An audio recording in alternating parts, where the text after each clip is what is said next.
Wait, so before we go, before we sign off officially, let's put a wrap on the Saquon Barkley, Josh Jacobs, the two big names, or an Austin Eckler if you want to give him and Dalvin Cook. But I'm asking Barkley and Jacobs. Do you think they're playing week one for their respective teams? No. Neither? Neither one. No, I'll put it like this. They shouldn't.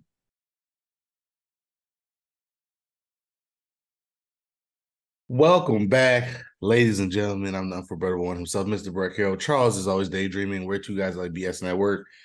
All right, so usually we take summers off, but again, this summer has kind of been a little different. And Brett wants to bug me about this, so he said, "Might as well fucking record it." That's actually what his thought process was. No, it wasn't, but I do think it's an important enough story that we can talk about it right now. We got to talk about these running backs, man, because the NFL has a problem with its running back position.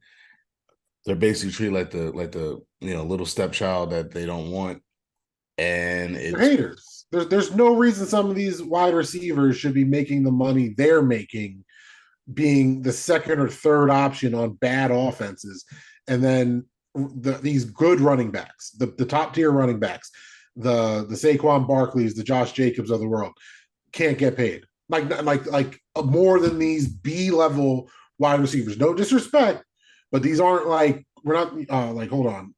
I'll pull up a couple of names because while you do that, this is what I'm going to say. So just to be clear, we're both on the same side of running backs need to figure out a way to get paid, and it's not right.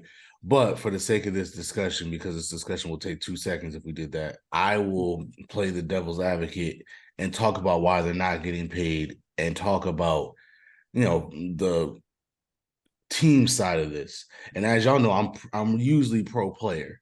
And so I'm still pro player on this. But again, for the sake of this discussion, I'll take be the bad guy and talk about why these guys aren't going to get paid. I think we both are in complete lockstep. You don't even got to be the bad guy because I'll explain why I understand it too. I just want to point out, like, make it make sense level. You know what I mean? Because you could say hey, this costs money. Hey, this this that and the third, salary cap, the longevity of the position, all that stuff, right? But this is the issue, and these are just my friends in a group chat, so take it with a grain of salt, like everyone else's group chats out here. But I feel like these aren't stretches in any way, shape, or form. My one boy, Scurbs, shout out, Vikings fan. Cortland Sutton makes $16 million a season. The Vikings cut Dalvin Cook because $13 million was too much for Cortland Sutton. Allen Robinson makes $15 million a season. The guy had 400 yards last year. Another point my friend Cody, who's a Raiders fan, made: if Josh Jacobs plays on the franchise tag and gets tagged again next year, that's basically a 2-year, $22 million deal. That's what Allen Lazard got from the Jets. Josh Jacobs has more yards from scrimmage this season than Lazard has in his career. Yep. Like, there's no reason for these guys to just get less than mid wide receivers. Keep it real. I don't want to hear a bunch of Jet fans defending the honor of Lazard, like when the Packers fans weren't jumping out. I'm a Giants fan. I know all about, like, hey, these aren't world beaters at the wide receiver position. You can have love for them, but who out there? I'll throw my own team under the bus. I like these guys. Who out there thinks Sterling Shepard should be making more than Saquon Barkley on the New York Football Giants? Where are you at? Yeah, so let's get into it. Up.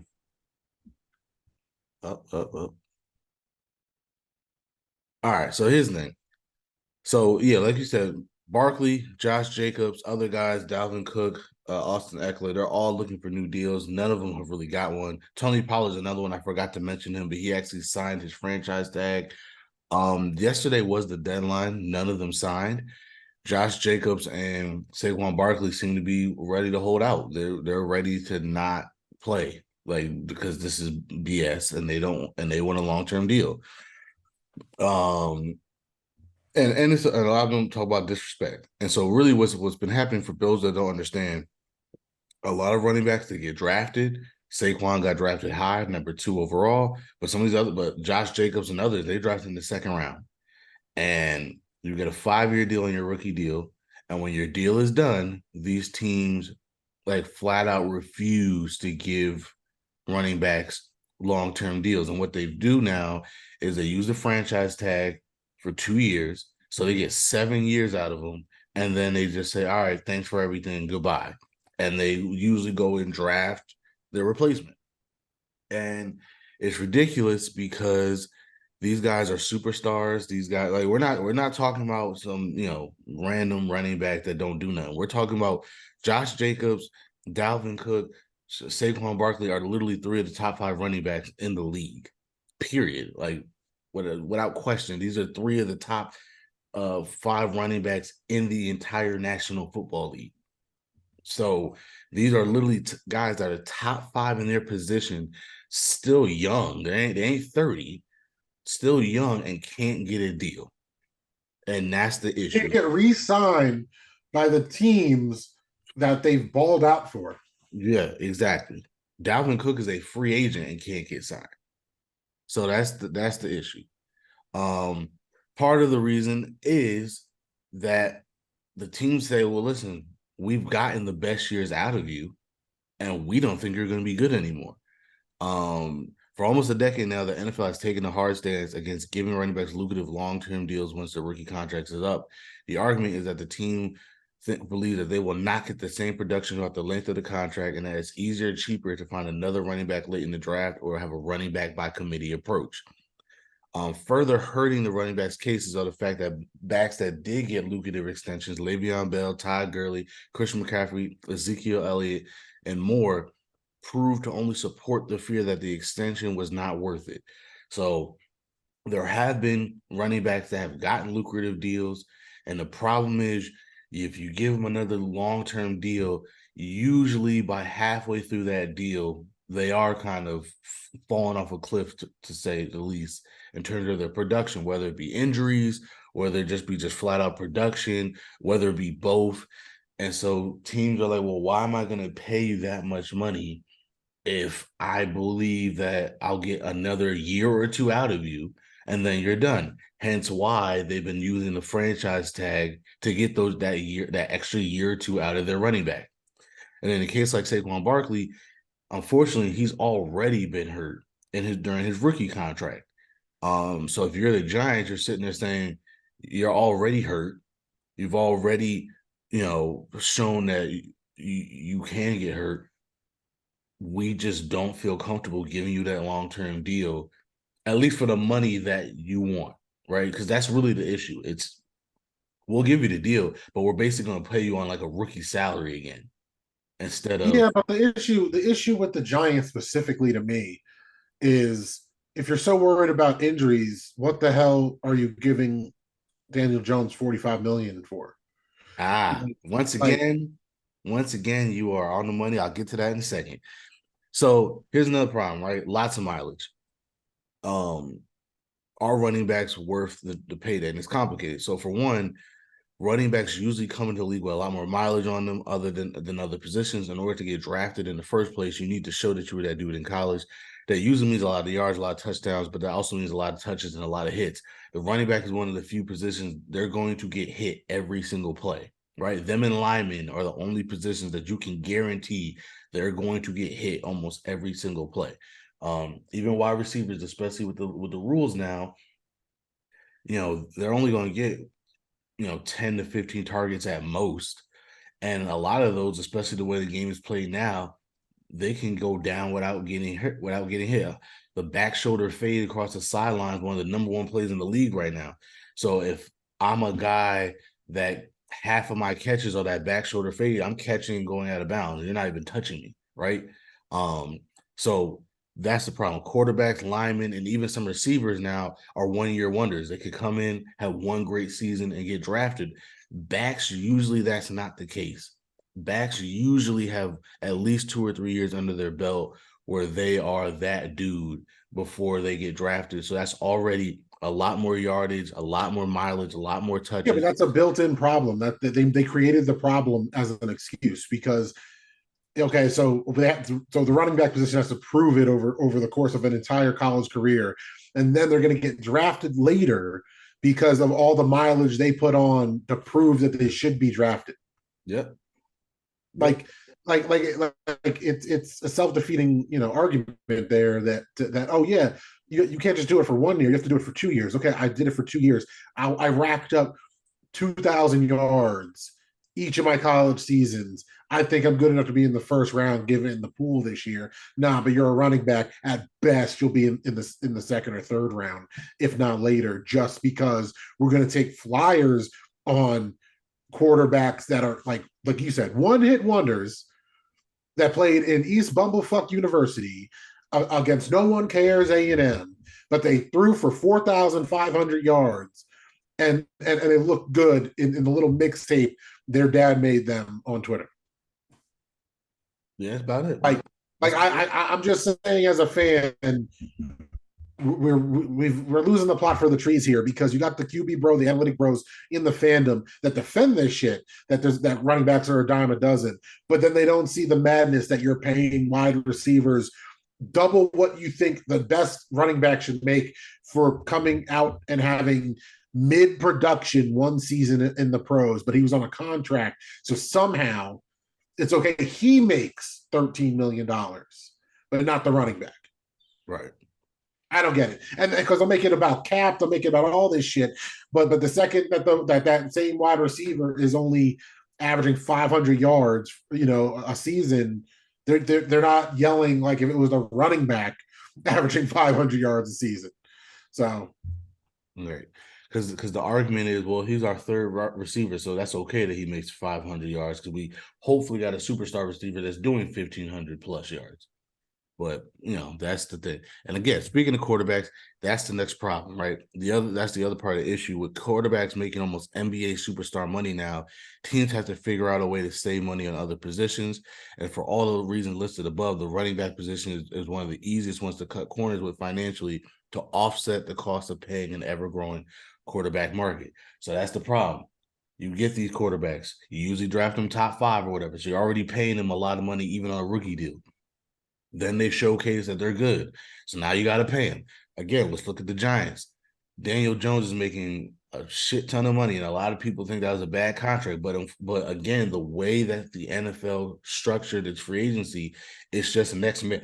It's next man up. It doesn't matter if you're great or not. If you're the next quarterback to get paid, you're going to get paid as if you are a superstar quarterback. Period. That's just the way the NFL has done free agency. I don't know why it's like that.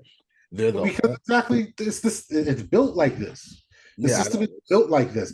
Every time you do your mock drafts, right? Every year, I mean, not every single time you've done it. Every year you do the mocks. I say the same thing. There's going to be quarterbacks that get overhyped come draft time, and there's going to be other positions that just drop because of said overhyped quarterbacks. And now every single year, I just go back 10 years, 5-10 years every year, and just say names to you that I was ridiculous for not buying into the hype for. But now everyone's like, oh yeah, of course he sucks, and it's like y'all are the ones that hyped him up. And then when the same thing happens on a pro level, that the quarterback is just a free agent, so we gotta overpay him. The same guys, the same QB bros, the same. well, it's not even the quarterback. The problem is it's every position, like even wide receiver. Like if you're the next man up, you're going to get paid, even if you're not better than the wide receiver that got paid last year. The only position that doesn't do that is the running back position. That's the only position that they don't reset the market every single time one of them is a free agent, and that's because they're not getting paid. Period. Otherwise, they would be doing that, and that's the problem. It's a two-pronged problem. The quarterback is making up so much money, and because it's a hard cap league, you got to cut corners somewhere else. And the running back position is just the easiest position to figure out. Now, a lot of people will say, well, listen, the players need to stand together because it's the running back today. It'll be another position tomorrow. And that's probably true. But at the end of the day, the running back position is easier because especially now that we're not in a league where I need a bell cow running back, I can get away with a committee. I can get away with, so even the Giants, I've been arguing with a Giants fan for the last couple days, and he keeps saying, we're not gonna be anything without Saquon. We're not gonna be anything without Saquon. And what I keep trying to explain to him is like, here's the problem. The Giants obviously don't believe that. The Giants obviously believe, hey, we got a bunch of running backs in our room. No, they won't put up Saquon numbers. Saquon had 1,700 all-purpose scrimmage yards, and he had I think like 13 touchdowns or something like that, which is great. The Giants are probably sitting there saying, you know what? Between our three other backs, we might be able to get 12 to 1,500 all-purpose yards and 8 to 10 touchdowns. Is Yeah, that but then we're under 500. That you're doing a self-defeating argument just to hate on Giants fans and piss us off because no? I don't understand. No. I'm not. Hold on. The whole committee thing. It's not that the Giants believe we can get the same production from committee. Who the hell's the committee? You tell me who this committee is that's going to equal Saquon's production. Number one. Number two, it is just because he's a running back and they don't want to set the market and set the precedent for paying these positions. We see it all the time in the good old boys club. They collude, they keep the precedent of not guaranteed money, of not overpaying certain positions. That's all this is. Because when it comes to Saquon Barkley, it's not a fucking coincidence that Barkley comes back, is finally healthy for the first time in 2 seasons, and DJ has a career year. Those two things are completely linked to each other. Oh, not to mention those all-purpose yards, because when it's a running back, the yards aren't the same. Because if a wide receiver has rushing yards, he's amazing. If a running back has receiving yards, don't pay him anything extra because he's just a running back. Because you said, what did you say, 1,700 all-purpose yards? Mm-hmm. He's the only thing on our offense. Who was the Giants' leading receiver last year, Brett? Probably Saquon. No, it was Slayton. That's my point. Okay. Saquon, I think, was next. No, again, I'm agreeing with you. That's and I was agreeing with him last night. What I was trying to get him to understand is like, obviously the Giants don't agree with us. Obviously the Giants don't agree. Matter of fact, I even said like, bro, you're yelling at me is like, I don't agree with you. And I said, here's the problem. I'm not the one that has to pay Saquon. That's literally what I said. I'm like, obviously the Giants believe that they will get production out of their committee. It won't be 1,713. It might be anywhere between 1,200 to 1,500 and 8 to 10 touchdowns. But they're saying, you know what, that's good enough. And that's fine. They drafted this kid, Eric Gray, out of Oklahoma. He's supposed to be a really good running back. So again, that's the committee that they are okay with having. So that and again, you're right. Daniel Jones had a career year and only threw like 13 touchdowns or 15 touchdowns or something like that. 15 touchdowns, 7 rushing. Yeah, like so again, that's not in terms of quarterbacks, that's mid numbers, but he got paid like a pretty good quarterback.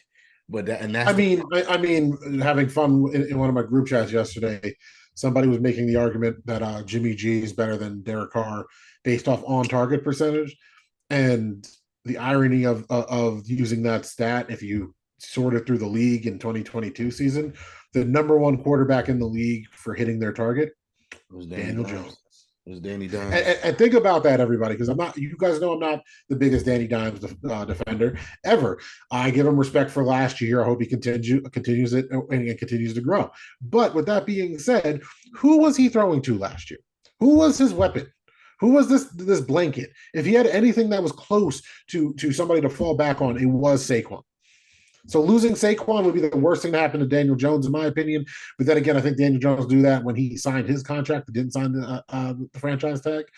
Uh, that also helps the Giants put in a bunch of stipulations, like me and you talked about the contract when it happened. It's really not that bad of a contract when you look at how where the money is and all that stuff. But he knew what he was doing and how he was hamstringing his what's supposed to be our franchise star player. Because as Daniel Jones ain't the star of the team, Saquon Barkley is. So if we lose him, Daniel Jones needs to take 2 steps. Yeah, well, and look, and here's Josh Jacobs is more egregious to me because they just got rid of Carr, they just got rid of Waller. He's he's one of the best running backs in the league, and they're just like, yeah, we're not going to pay you. Yeah, I think he led the league in rushing yard last year. And Josh McDaniels likes to run the football. So again, that's really weird. But again, Josh McDaniels might just be a trash coach.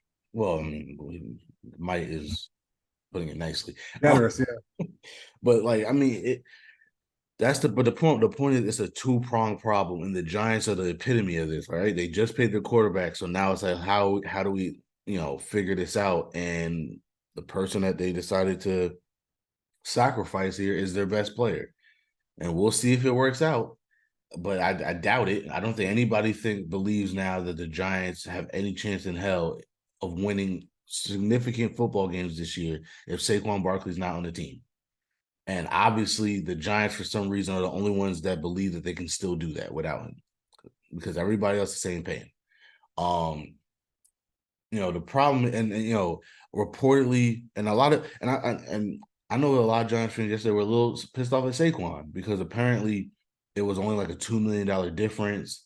And, he wanted 30, like the final number was the Giants said 11 per year, 22 guaranteed. He wanted 13 per year, 24 guaranteed. And so a lot of people were saying, well, damn, how do we not get to 12 and 23 and call it a day? In defense of Saquon, I said, well, listen, if the final number was 11, that means they were starting in the single digits. Like, we all know how negotiations go. If I'm trying to get paid, I start out really high. The team starts out really low, and we try to work our way to the middle. And remember, they were saying early on in the process that the two sides were way off. So let's just say he wanted 17 and they wanted 7. Even if he came down 4 million and they came up 4 million, neither side is budging, because the Giants said, well, listen, we done came up 4 million, and Saquon saying, well, I done came down 4 million. Neither one of them are trying to go up that extra 5 million to meet in the middle. If I'm Saquon, I'm still thinking that's disrespectful. I'm one of the best in the league, and your starting offer, even if it was a starting offer with single digits, like, come on, bro. That's you're still on mute. Like that. But yeah, no, all I was saying was, yeah, man, that's fucking disrespectful. That's disrespectful. And it's just amazing to me because me and Brett always like having honest conversations, right? And so much of this is just how disingenuous just the owners are, because they have the money. We know the value that running backs bring to teams. We're not saying that all running backs should be getting paid like all wide receivers, but we're saying don't try to make it sound like it's some analytical cap space hit or some other bullshit when you're just giving money to other people on the offense that aren't contributing like these other players on the offense. Like me and Brett are of an age where we can remember fullbacks who had a big impact in offenses. Peyton Hillis, Marcel Reese. That's off the top of my head. 2 fullbacks right there. Boom. And that's a dead position. Those dudes deserve to get paid. They still use fullbacks. Not like Yeah. not like all the time, but there's like 3 fullbacks on our roster right now. And it's like, okay. And even I'm like, bro, why are we still using fullbacks? Like, that's ridiculous. But so we get it. But the point of the matter is, and then there was another argument we were making. Like, somebody said, well, Mara said he wanted him to be a Giant for life. And I'm like, okay, but he can say that. Obviously, he didn't really mean it because the deal didn't get done. Oh, well, Mara decided to take a step back because he was getting criticized for being too hands-on in the past. So now he's taking a step back. I'm like, yeah, that's fine. At the end of the day, he's the owner. If the priority was to get the deal done and they were only $2 million off, the deal would have gotten done. Period. Like that. So at the end of the day, he didn't really care if Saquon was on the team. He probably wanted Saquon on the team for a price, because he's the one that has to, because the money coming out of his account. So it's for a price. But he didn't really care about Saquon being on the team, because if we're at the 11th hour and it's a $2 million difference. And no, there's a way more than a $2 million difference. Listen, I'm also the Giants fan that is yawning at all this news, because until it's week 1 in the regular season, I truly don't care. Like, it is, especially when it comes to the running backs, because we can play the training camp, the preseason game. And the same people that are going to tell me I should be caring about this will be the same people that if they signed him to a long-term contract and he was in training camp and gets hurt, they would say, "Oh, that's why you don't pay him." So it doesn't really matter. It is like this whole dialogue around running backs, and I talk like this because one of my favorite positions growing up is just so disingenuous. Like it doesn't matter what you actually do with your running back. Because if you do right by them and they get hurt, you're an idiot. Even though anybody can get hurt, it's fucking football. It doesn't matter if they're King Henry or Josh Jacobs or Saquon Barkley or Le'Veon Bell. Buy either eat what we're feeding you or don't play. Yeah. It's insane because it doesn't happen with any other position at all. Doesn't happen with any punters demand money and will hit the free agency and get something close to what they wanted. So here's speaking of Le'Veon Bell. Like, so what's the solution? Like, the problem is, This is why me and Brett do a pod because I don't see these things, but there we go. You're welcome, bro. You're so welcome. But that's the problem is I don't know what they can do in the short term. The problem is the CBA was just signed a couple of years ago. I think it's a 10-year deal, so like they're not going to be able to get another crack at this for another while. In the short term, the only thing they can really do is hold out and hope for better contracts. Like that's the only thing they can really do. A lot of people are saying, well, so first of all, that's another thing. A lot of people say, "Oh, if they're not careful, people are not going to play running back anymore."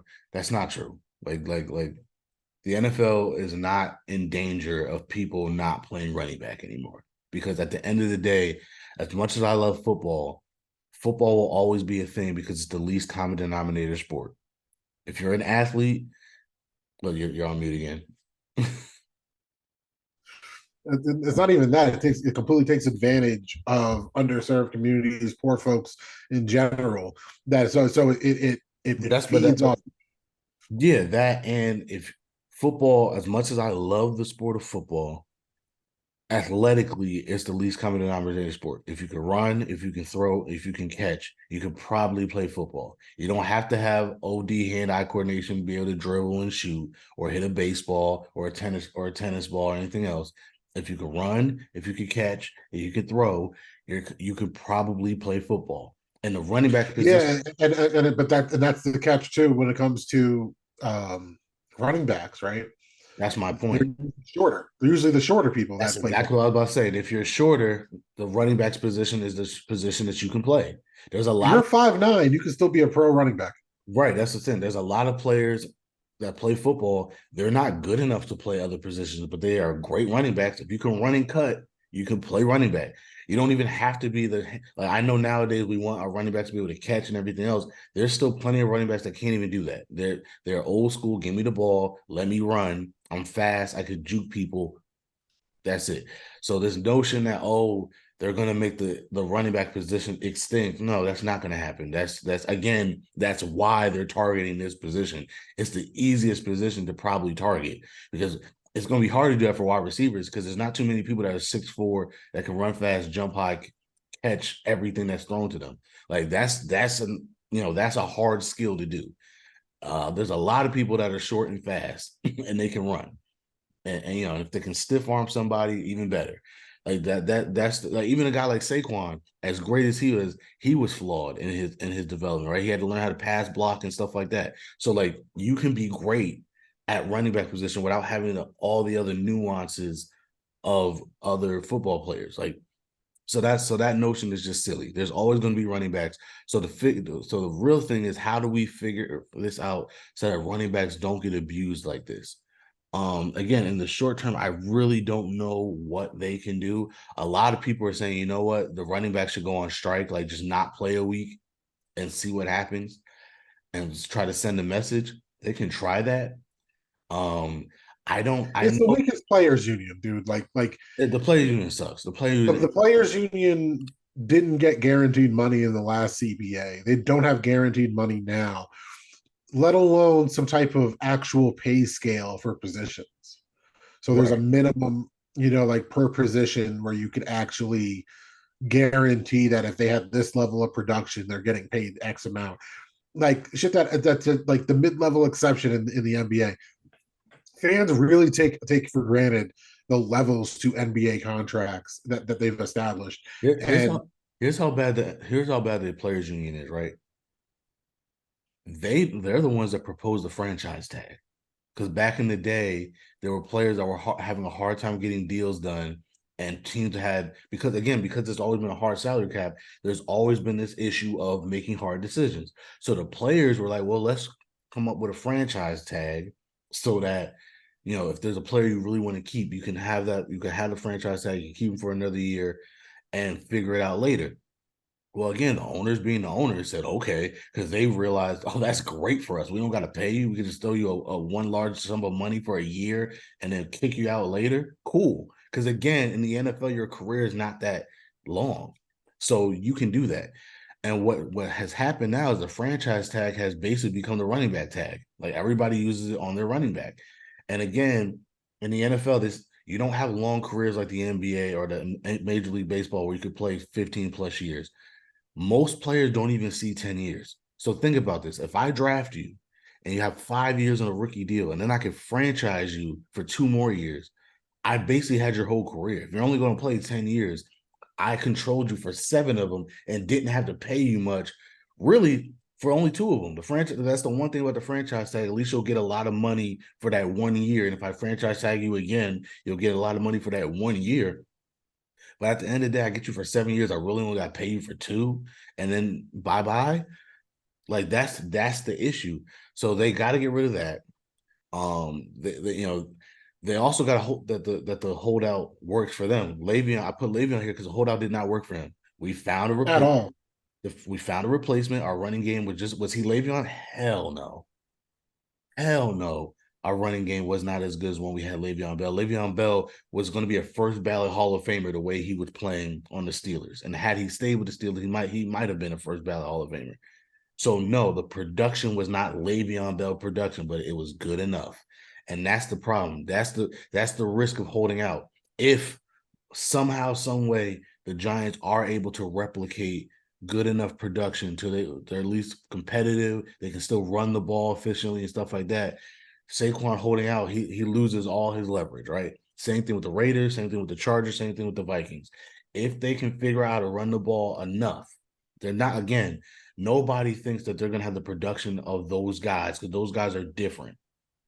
But if they can have enough production, then even a holdout doesn't work because it once again proves that we don't necessarily need you. You're a luxury, not a necessity. So what they need to do is they need to take a stand in the next CBA. Now, I forgot to look this up. I know for a fact the owners could rip up a CBA if they felt they need to and renegotiate. I don't know if the players union has that same type of autonomy. I don't know if the players union can say, you know what, we need to rip this up and have another labor negotiation. If they can, and even if they can, I don't know if they want to do that because I think if they do that this close to the start of a season, or even if they wait till next summer to do it, I feel like the owners are gonna like rip them a new one. You know what I mean? Like we just had this. I have no faith in any CBA negotiations with the NFL. Yeah, Like they have proven time and time and time again they will lie, they will cheat, they will conspire. They are the shadiest group of billionaires that aren't directly running the government. yeah, and the players association is just bad. The problem with the players association is just too many players in too many different positions with too many different pay scales that there's never going to be solidarity. Like I made a joke last night, and the more I think about it, like maybe this is what they need to do. They may need to break up the players union and come up with like different unions for different positions. Oh no, I disagree because that'll never get done, and the precedent that would be set by the lowest pay scale will just be the precedent set anyway. So True. So some of the I really have zero, like when I say I have zero faith, this is the same group of billionaires that in the 21st century was treating concussions differently between white and black players. This is the same NFL that covered up the Redskins just taking their cheerleaders internationally and hiding their passports from them and withholding their passports from them. This is the same NFL that glorified John Gruden when he felt comfortable enough to be sharing emails that he got pop sharing on the company's emails in And then between him and the previous ownership. threw him under the bus when it was. And threw him under the bus.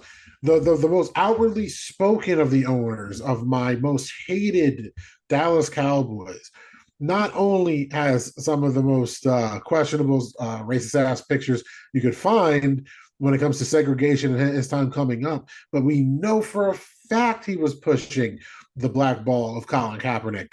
And we know for a fact he was the one behind the scenes making that whole kneeling anti-American sentiment louder and louder and louder. And I'm just bringing all this stuff up because this is all like the last 10 years. Like this isn't even going back. This is the last. This is all within the last CBA. I feel This like, is recent. like, yeah, this is all the last John CBA. Gruden, like that's the crazy thing. John Gruden was like last year. Like that's Yeah, like I'm this is all within the current CBA, and these old morose, corrupt, greedy motherfuckers are gonna not give these guys a dime. Why? Because shut up and play and get paid, yeah, and but that's this all they care about. You already said it. The window's smaller for football players, man. They don't care if they can get that generational wealth in 5 years because yeah, it sucks compared to what the quarterbacks and wide receivers are making, but what every running back has made on their rookie deal is more than me and you have made. You know, of more course, than yeah, average people have made. they're not So there's always going to be people willing to eat it. Like let the players strike. There's a million players in the world, bro. That they will fill a roster. But see, here's the problem though. Here's the problem. And that's where I'm saying the players do need to understand their power. We watch the XFL, we watch USFL, stuff like that. It ain't the same as NFL football. At the end of the day, these are the best players in the world playing. These are the best running backs, these are the best wide receivers, these are the best quarterbacks, right? Again, if you know you have enough time to figure this out as a players union, start planning your shit now. Because at the end of the day, you need to get better deals, not just for running backs, but for everybody. So that might include better rookie deals for running backs or more incentive-based contracts. It might be a touch limit. Like, hey, you're not allowed to run my guy into the ground during his rookie deal so that you don't pay him. It might be a salary cap relief. It might be a lot of different things. Here's what I would suggest, and this will never happen, but this is what I think will help the problem. And it might work for both sides, and it might be something the owners might be okay with doing. I say might because I'm not sure. Again, the problem is a two-pronged issue: the inflating quarterback market, the deflating running back market. My solution is this: get rid of franchise tag, period. Get rid of it. In exchange, if you sign a quarterback, either none of his money or only half of his money counts towards the salary cap. And same with running backs. You can sign a running back to whatever you want to do, and either none of that money or half of them or only half of the money counts towards the salary cap. That way you can pay because I get it too. If you have a great quarterbacks don't just grow on trees. If you have a great quarterback, you gotta pay him, right? The Bengals are the cheapest team in sports. Okay, they're going to pay Joe Burrow. They have to. There's no reason the NFL needs a salary cap or unguaranteed contracts. Like, there's no real argument against it. They're making But billions, but that's the point. billions. But that's the thing. They're never going to agree to not having a salary cap. So what you I'm got? just saying, like no, but that's where the negotiations start: guaranteed contracts and no salary cap, and then we talk it down. But see, that's what I'm saying. That's unrealistic. There's no way the owners will ever do that because they're making too much money to do that. So I'm trying to be realistic on what can be done. What No, can but be I'm not saying that you wait to get both of those in the next CBA. I'm saying you start the negotiations there because all you got to do is show them the profit. No, that's true, but yeah, but the point of the matter is, I think the best solution is to say, okay, fine, you know what? Have it where you can pay your quarterback without it going against your cap. Again, maybe not all of it against the cap, but maybe just half of the salary goes against the cap because that gives you enough money now to pay your quarterback and not have to gut the rest of your team because your quarterback is making 2/3 of your salary cap. Like, I think that's fair. That works for both sides. Quarterbacks get paid what they deserve to get paid, and teams don't have to get rid of everybody else once they pay the quarterback.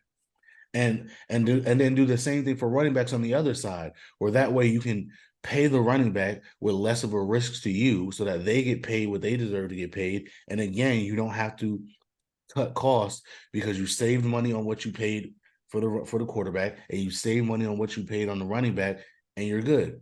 Now the problem with that is other positions might still say, well, what about us? What about us? At the end of the day, this is a two-pronged problem. It's the haves and the have-nots. The quarterbacks have, the running backs have not. At least everybody else is getting paid somehow.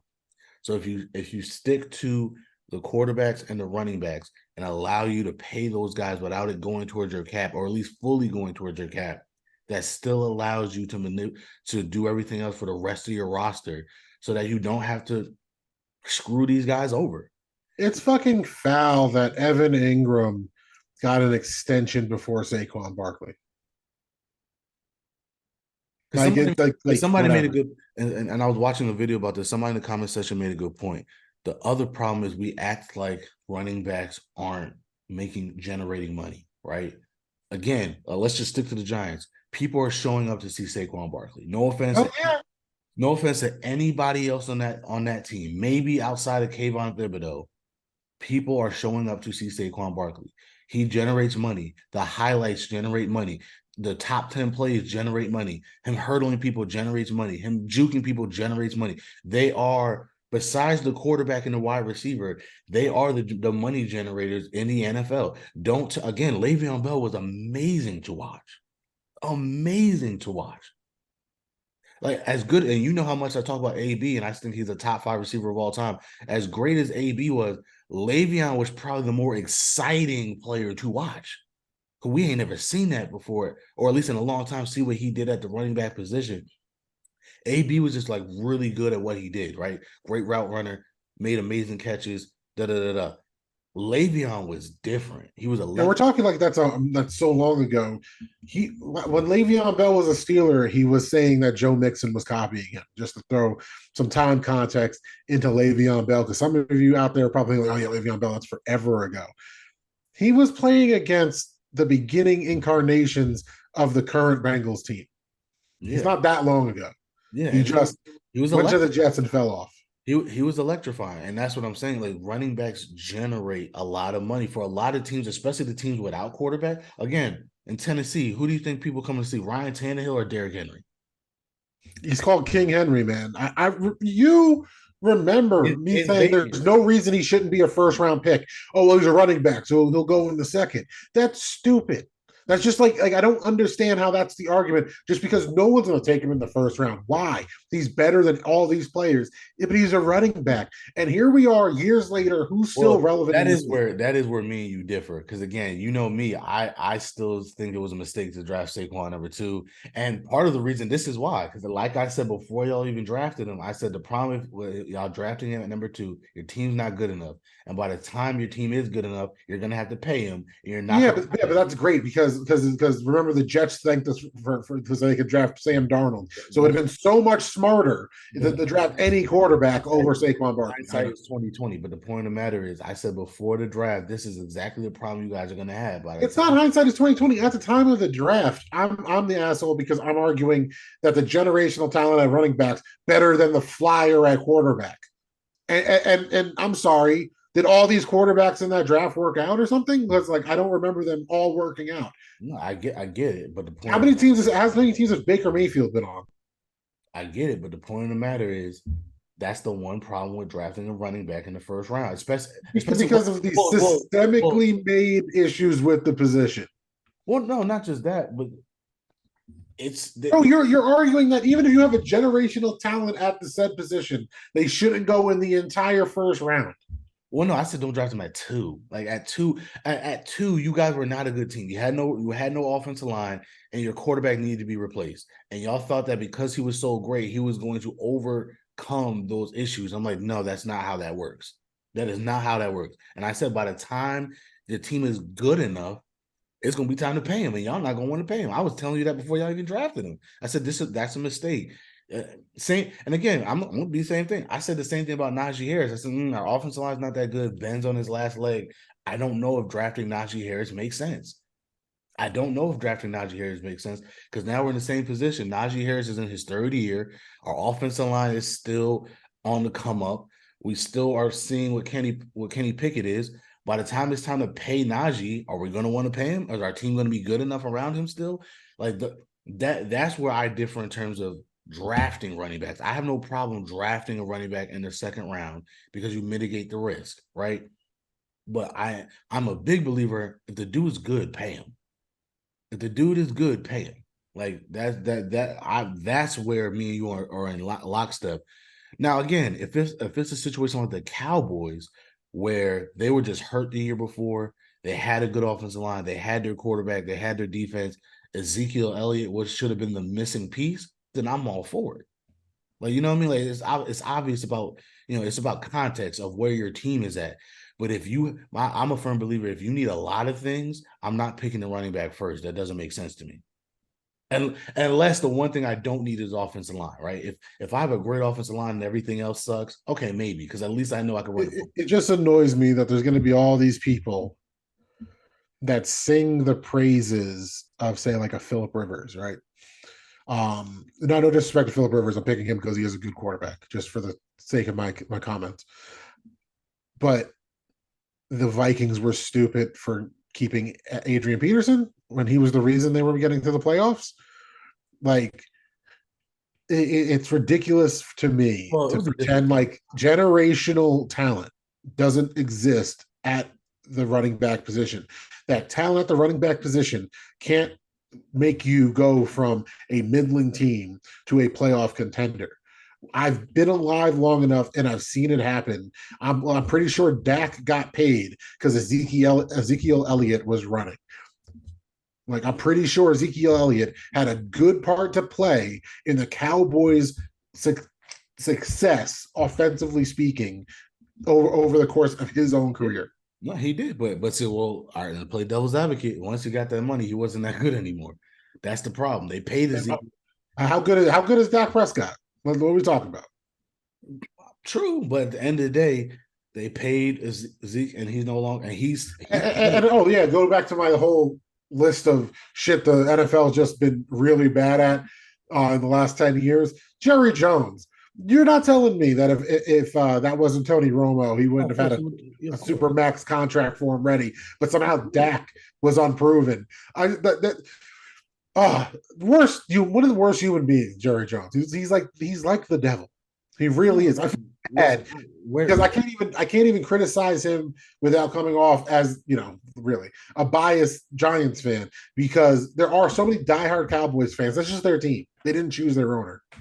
You know what I mean? Like, oh, fuck him. But anyway, no, I like, mean that's really the issue. The issue is simply there's no way to do this without fixing just the structure of the salary cap. They're just not, because at the end of the day, there's too many examples. Again, my Panthers, we gave Christian your McCaffrey. fake team, yeah.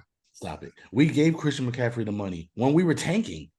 And I said, wow, that's weird. If we're rebuilding, why do we give Christian McCaffrey the money? But that's because they realized he was our best player. Nobody would even show up without him. And guess what?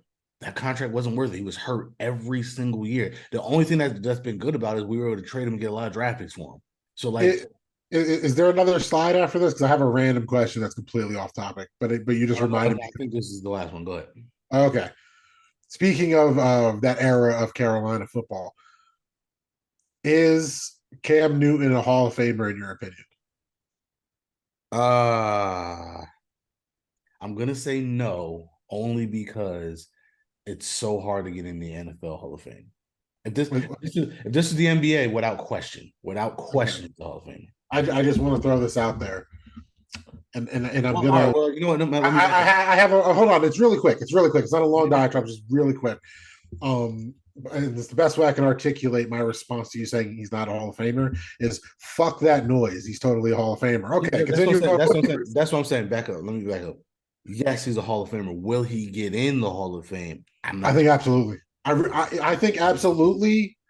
Well, I shouldn't say absolutely. I think there's a better chance than you're thinking, because a lot of what a whole generation of kids remember Cam Newton as this smiling, dancing touchdown machine. And I'm being serious here. Like the Superman and the charities in Do Carolina, the what he writers means. care about that though? That's the What problem. The NFL writers, the kids aren't voting for him. I think for all the reasons we shit on NFL writers on this, for discuss some of the only people that we shit on consistently are the people who vote on stuff and the ownership.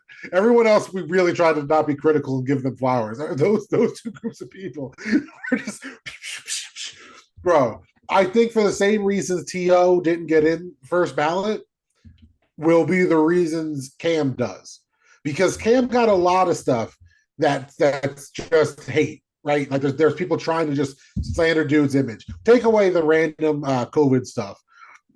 Before that, he got called a thug because he was dancing in the end zone. Like the dude, it was nothing but. That's another thing though. A lot of people don't like Cam Newton. That's the problem. Same with To. A lot of like realistically, To did nothing wrong. He did sit-ups in his driveway, and now he can't be in the Hall of Fame first ballot. Cam Newton, you know, called out women reporters. Like that's what I'm saying. I don't know if he's getting in the Hall of Fame. Not first ballot, but I think he's getting. I don't know. I mean, again, should he be? Yeah, when you win MVP, when you do some of the things that he did, yeah, you probably should. One of the best dual threat quarterbacks to ever exist. Of course, of course. But again, there's other parts of his game. Like that's the thing. I don't think he's a slam dunk Hall of Famer. And I feel like with the NFL, if you're not a slam dunk Hall of Famer, they kind of just be like, yeah, no. Which, by the way, I'm okay with only because I like the Hall of Fame to be something hard to get into, right? The NBA, you make the fucking All-Star game 3 times, you're in. You know what I mean? It's like it's just ridiculous. The NBA. I sent you one of the videos. One of the YouTube channels that does the sports beef stuff. SB Nation used to have it. I can't remember who has it now. I'm sorry, but they just did one on Shaq and Bill Walton, and it is kind of crazy to hear Bill Walton stats and then how they talked about him like even 20 years ago. Like, oh, this is somebody Shaq should respect. When now, with the current way the hoops culture is now, it's like, oh, I'm sorry. Is he talking to the guy who just won 3 finals MVPs back to back to back? Like he needs to take notes from you? Shut the fuck up, Walton. And I like Walton, but you know what I mean? Like it's one of those things where it's like, oh yeah, this would not even fly today. Fans would be like, yo, we like you. But like we destroyed Paul Pierce like Paul Pierce was a scrub. And Paul Pierce, in my opinion, did that to himself though. Yeah, but Paul Pierce played more than Luke Walton. That's my whole point. Yeah. He like literally played more. Oh no, I agree. Yes. Yeah. At a higher level for a longer amount of time. Mm-hmm. And it's just funny because like some of these Hall of Famers, man, pre-turn of the century in the NBA, they chirp a lot. And then it's like, do you want to get bust down real quick? Like, shut up. Yeah, because they're all in the Hall of Fame. Yeah. Yeah. You make it to the All-Star game 3-4 times, you're in. It's like, and shout out Larry Bird too for calling out the old heads that talk shit on the new generation. He's like, do y'all not watch the same sport I'm watching? And he's just starting naming off people. And I think that's great, man, because somebody like Larry talking to his peers, like, y'all just haters. Because who else? What are you going to say to Larry Bird? Like he'll fight you still. But that's the thing. It's you hit a game winner one time and you make the All-Star game a couple times, you're in the Hall of Fame. And to the point of the NBA culture, the NFL, to me, completely on the outside. I don't even know ex-NFL players. Like I know people in other sports or retired in other sports, basketball and MMA included, right? Where's the culture, man? Like everyone talks about the fraternity, and yeah, they'll chirp whenever it's this old head needs some health care or he's broke and the NFL's not taking care of him or something like that, right? But other than that, there's no fraternity like that. There's the guys that get paid to talk about it on TV or their own podcast. Shout out, but that's about it. Well, see, that's another problem too. A lot of them are dead, bro. Like, no funny shit. Like a lot of them. Oh yeah, no, I know. A lot of them are dead or crazy, or they're not in the position to speak. Like that's the thing. When Kobe died, that's why it was earth shattering because there's not that many NBA legends that we just lost Bill Russell. You know what I mean? Like the NBA, a lot of their legends are not only are they still alive, they're still around the game. You see them at a game. That's just not And how the it ones is. with checkered past aren't seen as much, but they're still around. Yeah, Like, like that's not how the NFL is. The NFL is once you're out, you're kind of out. and somehow Lawrence Taylor's still kicking. Somehow he's still here. Yeah, we know why. He took his medicine. That's why. Oh yeah, wow. You can find me at Never for Brett. But Terry Bradshaw still exists too. We need to say that dude. That dude is still around. Like I didn't think he'd be around this long. Like, Yeah, is he around? Everybody love. I mean, that whole cast, man, is starting to show their age. That whole team over there. It That's just my makes, that's but my it hurts.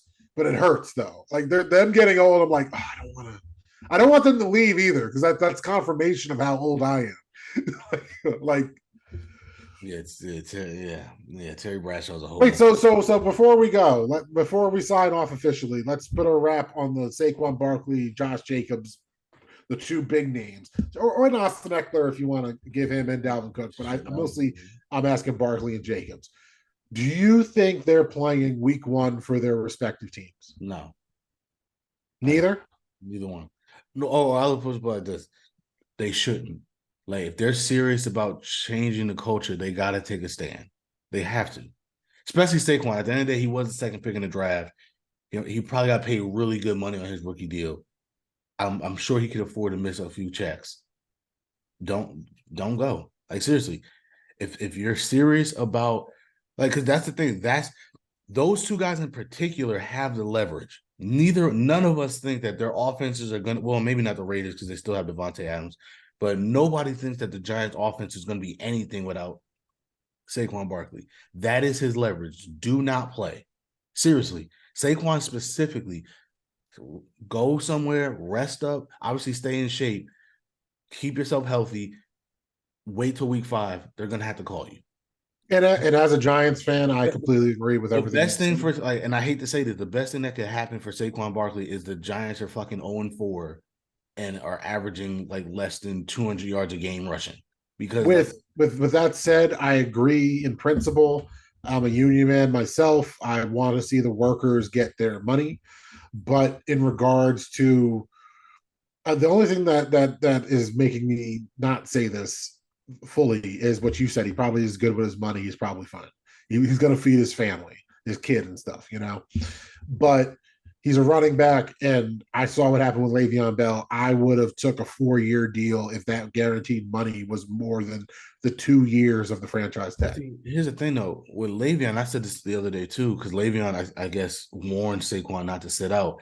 The problem with Le'Veon wasn't the fact that he sat out. The problem was he went to the Jets. Like, and I'm not trying to blast the Jets. It's again, at the time you knew they were a bad organization. No, 100%. My facial response wasn't to what you said. We got a notification, and it's nothing that crazy, but it's an NFL one. So I was like, oh, we got to respond to this real time because I just got it from Bleacher Report. Justin Fields says he's a Oh top yeah, five running quarterback. no, he Puts is. himself in the same class as Vic, Cam, Lamar, and Steve Young. Yeah, no, I agree with that. Look at the growth on the dope block. He went from hating every Ohio State quarterback to ever walk the planet to putting Justin Fields up there with Vic and Lamar. Look at that. Look at that. Look at that mighty growth. Catch me at all the socials, not the Chuck D. What are you talking about? Just because he's a great running quarterback, I'm giving him like I still don't want him on my team. He can't throw. I let's not get bogged down in more details. Yeah, let's not get bogged down with the facts.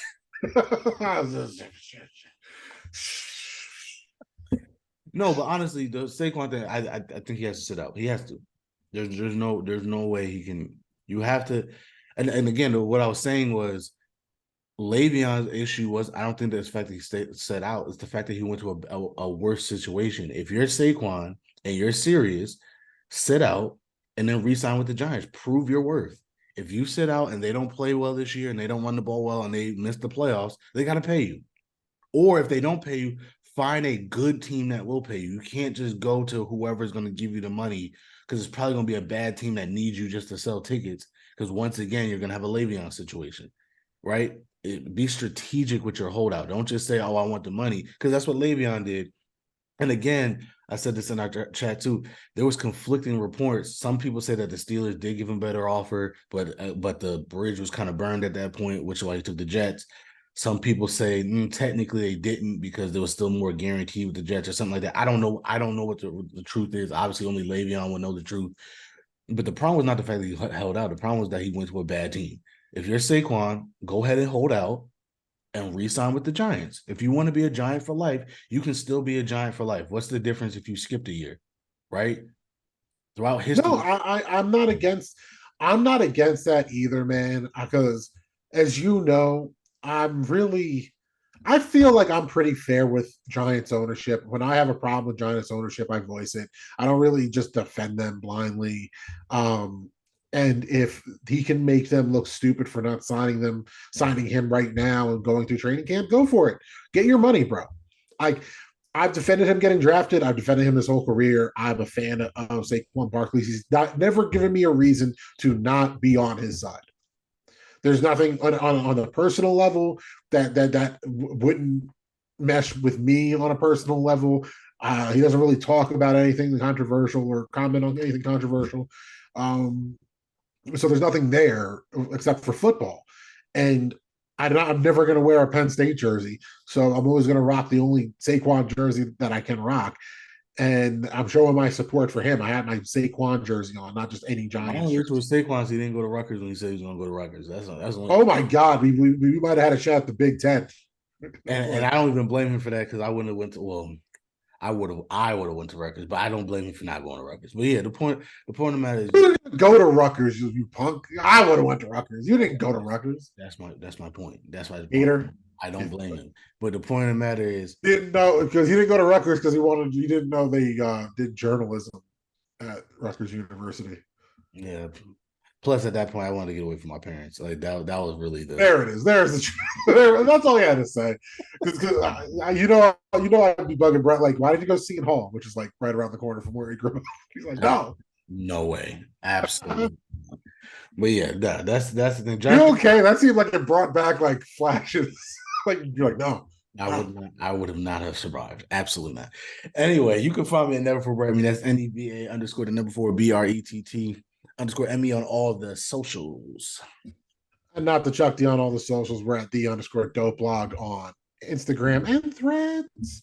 And the dope blog all one word on Twitter, even though Twitter is pretty much a dead social media platform. Me and Brett randomly send tweets to each other on there, and that's almost the extent of my activity on Twitter. Is just getting other random things from Brett on said platform. But check us out on Instagram and Threads because at least we're kind of more active on both of those now. I mean, you can still check us Yeah. out. What? We can still check us out on Twitter. We're I'll figure it out. One day we'll be more active on Twitter. Right. Because you're watching this on YouTube, please like, share, and subscribe, and join us next time as we continue to discuss other people's excellence. Go Giants.